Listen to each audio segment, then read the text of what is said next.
En 2018, j'avais découvert le mewing. J'étais en classe de 5e environ et je venais de découvrir cette fabuleuse technique qui permettait de modifier ta structure faciale juste en repositionnant correctement ta langue. Moi, jeune et con comme j'étais, Donc, tu vois là, à la fin de l'année, cette mâchoire-là, tu vois, elle sera encore plus carrée qu'une voiture. je me suis dit que j'allais en parler à tous mes potes du collège. Sauf que, bien évidemment, t'étais en 2018-2019, il y a un mec qui arrive et qui te dit ouais les gars, tu peux modifier ta structure faciale avec la langue. Bien évidemment, tout le monde le prend pour un con. Je me rappelle pire que ça, il y avait un pote à moi qui, sur notre groupe WhatsApp de potes qu'on avait à l'ancienne, avait envoyé une photo de lui en mode regardez, j'ai testé ces trucs de Robbie. Il avait fait une sorte de fausse photo avant-après où la première il faisait exprès d'avoir un double menton et tout, et la deuxième il faisait exprès d'avoir un visage tout fin.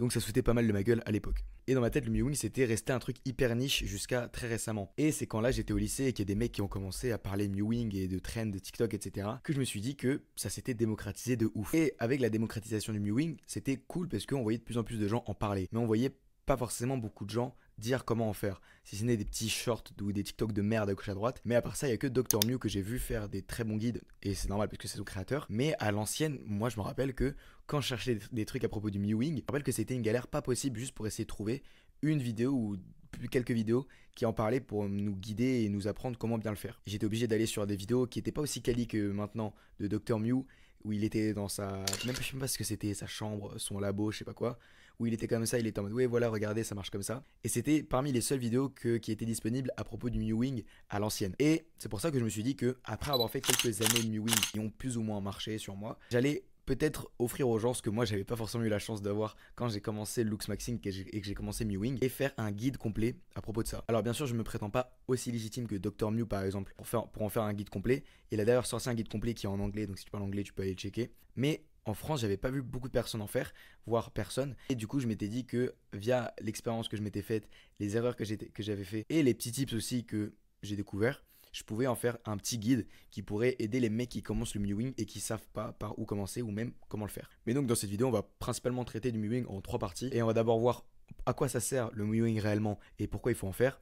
Dans la deuxième partie, comment il faut en faire, et dans la troisième partie, comment être plus consistant sur son mewing. Et avant que tu skippes jusqu'à la partie 2 directement, reste bien concentré sur la partie 1 parce qu'elle est quand même très utile pour les deux autres parties à suivre et elles pourront peut-être te permettre de mieux appliquer les conseils qui arriveront dans la partie 2 et 3. Mais alors, qu'est-ce que c'est le mewing et à quoi ça sert? De nos jours, avec les réseaux, on peut juste croire que c'est un truc qui permet de te rendre plus beau. Et dans l'absolu, c'est vrai. Sauf qu'il faut pas oublier que cette technique-là, elle a été créée à la base par un orthodontiste. Et donc, elle a des bienfaits également sur la santé et même principalement sur la santé, au-delà que juste l'harmonie globale du visage. Un avantage du coup que tu as pour ta santé, c'est que ça aligne naturellement tes dents, ça corrige ta posture, ça te permet de mieux respirer parce que tu auras un visage plus projeté vers l'avant, et donc ça permettra également de limiter les risques d'apnée du sommeil. Au final, en améliorant globalement tes capacités respiratoires, ça pourra même allonger ton espérance de vie. Et un avantage que ça te donne du coup juste pour te rendre plus beau, ça limite la formation de poches sous les yeux, ça rehausse tes pommettes et donc ça te creuse également les joues. Bien évidemment, ça rend ta mâchoire plus définie, projette ton nez et tes maxillaires vers l'avant, corrige ta posture et ça te rend les dents plus droites. Et là, tu auras peut-être remarqué que les deux derniers avantages, je les citais dans les trucs précédents. On peut peut-être faire un lien justement entre les avantages que ça te donne d'un point de vue santé et les avantages que ça te donne d'un point de vue beauté. Pour ça, on va devoir faire un tout petit détour dans l'histoire. Au cours de l'histoire, on sait que les standards de beauté ont quand même pas mal évolué, que les standards de beauté de la plupart des époques étaient en corrélation avec quelque chose de positif chez chaque individu. Même si ça paraît pas très clair comme ça, par exemple, à une époque, c'était très bien vu d'avoir la peau extrêmement blanche. Parce que le fait d'avoir la peau mate à l'ancienne, ça signifiait que tu devais travailler toute la journée au champ et donc que tu étais bronzé. Et donc quand tu avais la peau blanche, ça signifiait simplement que tu n'avais pas besoin de travailler et que tu avais déjà des tales. Et justement que l'aspect bronzé ou mat de peau, ça faisait un aspect de villageois et de paysan. Et même à une certaine époque, les meufs qui étaient un peu plus enrobées étaient beaucoup mieux vues que les meufs plus fines. Simplement parce que à une époque où la famine était omniprésente, le fait d'avoir des femmes qui étaient un peu plus enrobées que d'autres, ça signifiait simplement qu'elles avaient plus de ressources et donc plus de richesse au final. Et c'est une des choses qui les distinguait des pauvres. Et donc maintenant qu'on a pris ça en compte, on va voir c'est quoi les standards de beauté de nos jours. Je précise que c'est principalement pour l'Occident et pour les hommes. Mais globalement, les standards de beauté, c'est un homme musclé, grand, avec une belle mâchoire, si possible avec des joues creusées, un visage bien projeté en avant, des belles dents, une belle peau et des beaux cheveux. Et une arcade sourcilière relativement basse. Et tout ça, en fait, si on les décortique un à un, on voit que ça converge vers quelque chose qui est la santé. Et bah ouais, de nos jours où la surconsommation est omniprésente dans la société et où l'obésité est une des premières causes de mortalité, le fait d'avoir un corps en bonne santé, c'est un des trucs qui est le plus recherché et le plus valorisé par la société, que ce soit de façon consciente ou inconsciente. Et si tu ne me crois pas, je vais te montrer que chacune des caractéristiques physiques que je viens de te donner est liée à la santé et est liée à un corps en bonne santé. Premièrement, être musclé. Être musclé, c'est le principe même d'être discipliné, c'est le principe même de s'entretenir quotidiennement et c'est globalement un assez bon indicateur de si tu prends soin de toi ou pas. Pour un nez projeté en avant, ça signifie très généralement que tu as de meilleures capacités respiratoires parce que ton maxillaire est plus avancé et donc que tu peux inspirer plus d'air à chaque respiration. Pour les dents alignées, ça veut simplement dire que tu respires correctement par le nez et que tu respires pas par la bouche comme ton corps est censé le faire en fait. Pour le hollow cheeks, c'est la même chose, ça veut également dire que tu respires correctement par le nez et que tu gardes ta bouche bien fermée pendant que tu respires quotidiennement. Et même pour la taille, où beaucoup de gens diront que c'est un truc 100% génétique, le fait d'être grand, ça peut signifier que tu t'alimentes correctement parce qu'on sait qu'un apport en protéines et globalement un apport calorique journalier assez conséquent peut provoquer une meilleure croissance tout court en fait. Et ça veut également dire que tu dors correctement parce qu'on sait que l'hormone de croissance est boostée quand tu dors et que globalement un meilleur sommeil contribue à une meilleure croissance. Ça veut également dire que tu tiens correctement et donc que tu as une posture relativement droite, que tu fais également du sport parce qu'on sait que le sport ça contribue à la croissance parce que ça met du stress sur tes articulations, que ça sécrète encore une fois beaucoup plus d'hormones de croissance. Et si à tout ça tu crois pas, il faut juste voir l'exemple de notre père qui par exemple lui avait pas forcément eu la chance de manger à sa faim quand il était jeune, de dormir correctement à cause du travail qu'il avait parce qu'il travaillait dans les champs, etc. Et malheureusement lui est un peu plus petit, voire carrément plus petit que moi et mon frère.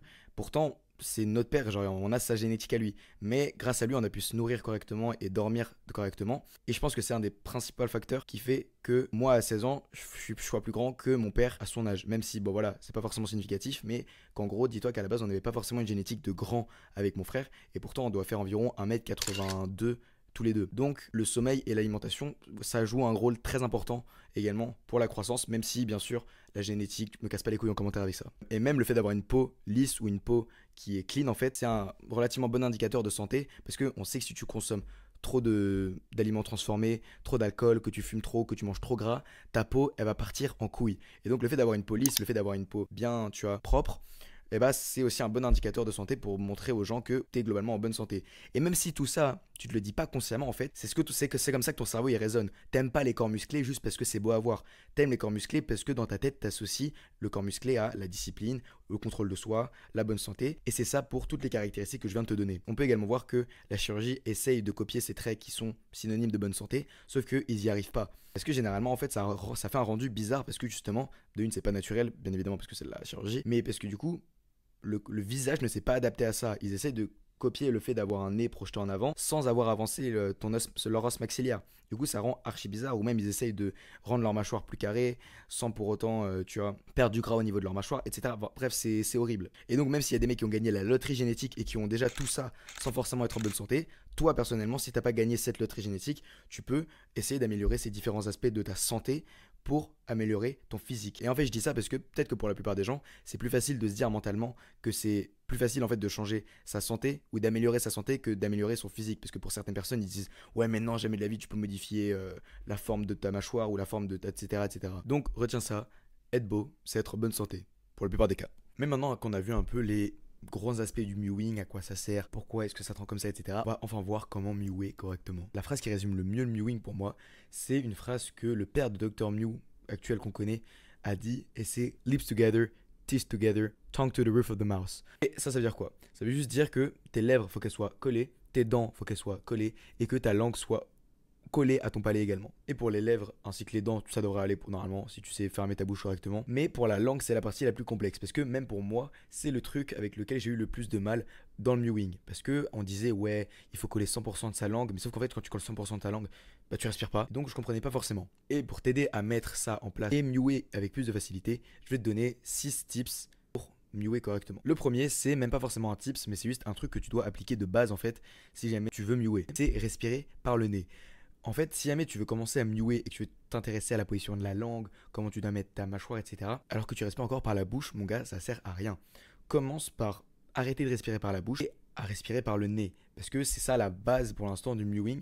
Si jamais pour l'instant tu conscientises pas encore le fait de respirer par la bouche et que tu le fais naturellement, essaye de, à chaque fois que tu respires par la bouche, en prendre conscience et savoir que tu respires par la bouche et commencer par respirer par le nez. Et même si tu fais pas de mewing, si jamais tu commences par respirer par le nez à la place de la bouche, de base, tu devrais déjà commencer à avoir quelques changements. Mais bien sûr c'est mieux mewé, mais juste pour que tu saches que avant même le mewing, ce qui est le plus important en fait, c'est de respirer par le nez. Parce que ton nez en fait, il est fait pour respirer, alors que ta bouche en fait, elle est faite pour respirer que dans des efforts très intenses ou dans des moments de stress. Parce que ça te permet d'inspirer plus d'air. Mais en soi, normalement, 90% du temps, tu devrais respirer par le nez.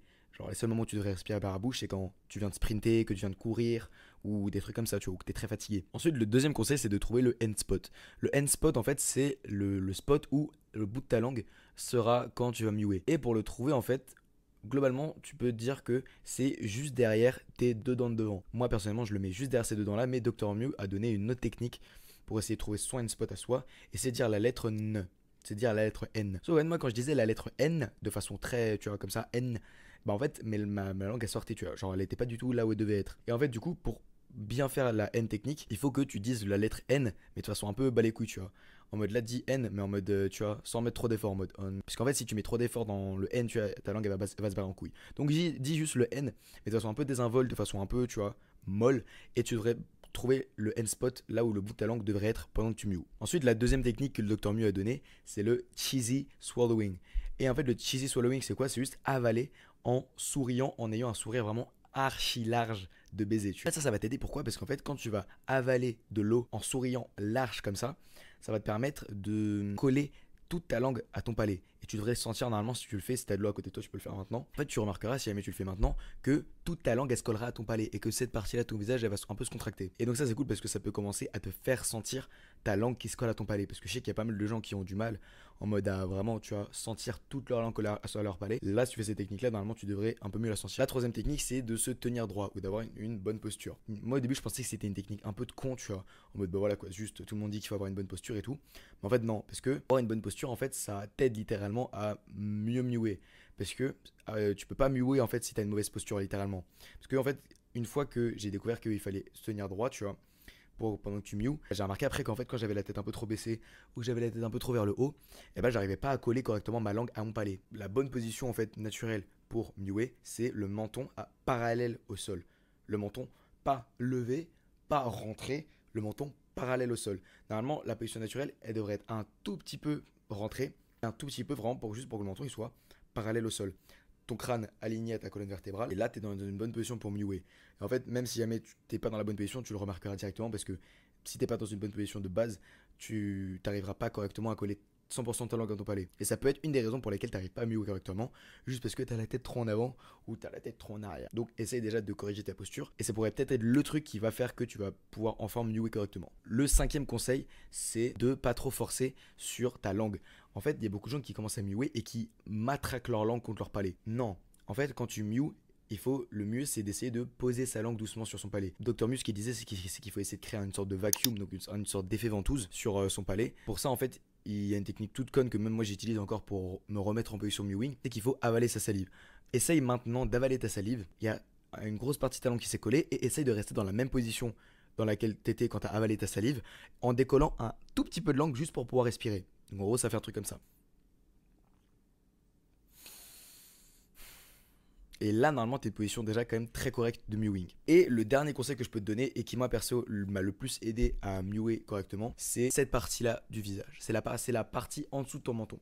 Parce que pour moi, c'était l'indicateur. Et c'est devenu en fait l'indicateur pour savoir si je mewais correctement. Parce qu'en fait, j'ai remarqué que quand je commençais à mewer de vraiment bien, tu vois, cette partie-là de mon visage se contractait. Donc en fait, en gros, essaye d'utiliser ça en tant qu'indicateur. C'est-à-dire que une fois que tu as avalé ta salive, essaye de décoller juste assez de langue pour pouvoir respirer, mais pour que cette partie-là de ton visage elle reste contractée.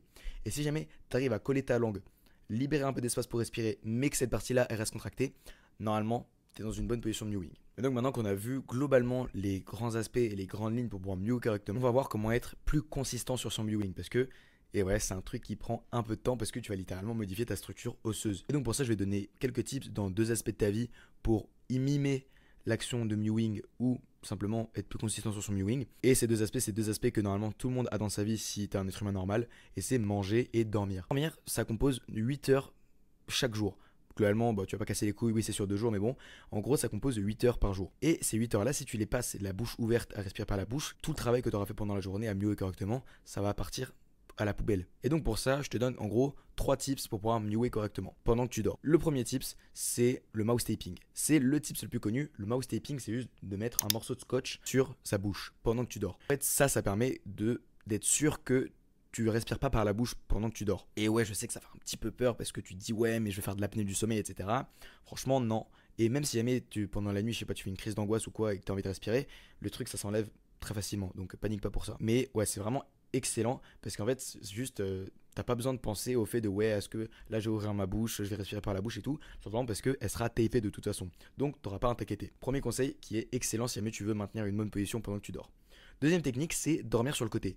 Même moi, j'étais surpris d'apprendre ça quand j'ai regardé des vidéos de Dr Mew pour me renseigner sur le mewing pour cette vidéo. Parce que dans ma tête, dormir sur le côté, ça rendait ton visage un peu asymétrique. Donc c'était pas forcément bien pour le sommeil, etc. Mais apparemment, en fait, Dr Mew a affirmé que dormir sur le côté, c'était hyper bien en fait pour maintenir sa position de mewing pendant que tu dors, parce que ça empêche la langue de tomber au fond de ta gorge pendant que tu dors parce qu'elle sera sur le côté. Ça permet de maintenir, enfin, ou plutôt de supporter ta mâchoire pendant que tu dors parce qu'il y aura un oreiller. Et ça permet même dans certains cas, je crois, d'améliorer le système digestif selon le côté où tu dors. Bref, apparemment c'est vraiment nickel. Personnellement, je dors pas souvent sur le côté, même si c'est une position archi confortable, parce que justement j'essaie d'appliquer le troisième tips, cette fois-ci que mon meilleur pote m'a donné. Donc ça, j'étais choc barre parce que c'est une très bonne technique qui s'applique elle sur le dos. C'est pour ça que généralement je dors sur le dos plus que sur le côté. Et cette technique là, c'est de mettre un oreiller en dessous de ton menton pour maintenir ta tête vers le haut. Parce que comme je t'ai dit, en fait, tu peux le pratiquer quand tu es dans une position où ta tête elle est droite. Et en fait, quand tu dors, ta tête elle est soit comme ça, soit comme ça. Et en fait, le fait de mettre un oreiller en dessous de son menton pendant que tu dors, ça permet de maintenir ta tête dans une bonne posture. Et donc d'avoir plus de chances de maintenir ta position mewing pendant la nuit. C'est peut-être une technique un peu ghetto parce qu'on l'a vu nulle part ailleurs, mais moi je te la donne si jamais ça peut t'aider. Personnellement je la fais, c'est pour ça que je me mets sur le dos, j'ai 2 oreillers, du coup je prends un oreiller et je le mets en dessous de mon menton pendant que je dors, et en fait ça me permet de l'utiliser comme support pour garder ma tête droite pendant que je dors. Et donc si jamais tu as envie d'essayer, tu peux, pour moi ça marche assez bien.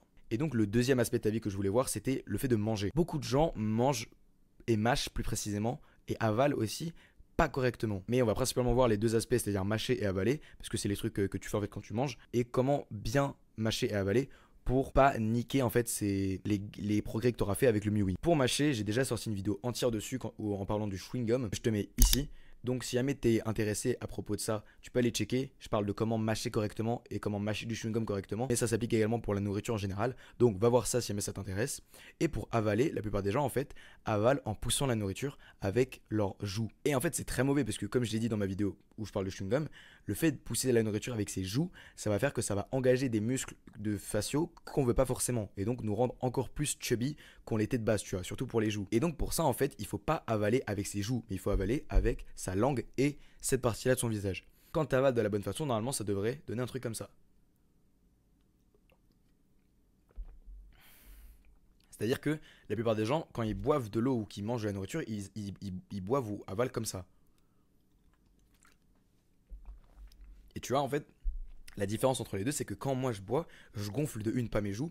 Et en fait, le fait de pas gonfler mes joues, ça va faire que je vais beaucoup plus utiliser cette partie-là de mon visage. Et au-delà d'utiliser une partie de mon visage, en fait, je vais utiliser ma langue aussi pour avaler l'eau. Et donc, en fait, dis-toi que pour avaler de l'eau ou avaler de la nourriture plus globalement, il faut que tu crées une sorte de vague avec ta langue qui va mener la nourriture ou l'eau jusqu'à ta gorge pour avaler. Et en fait, le fait d'utiliser plus sa langue que tes joues pour avaler, ça va plus tonifier cette partie-là de ton visage, donc mieux définir ta mâchoire et moins utiliser tes joues, donc les rendre plus creusées et au final avoir le rendu qu'on voulait. Et donc je le remontre, normalement quand tu avales correctement ça devrait donner un truc comme ça. Il n'y a que cette partie là de mon visage qui bouge.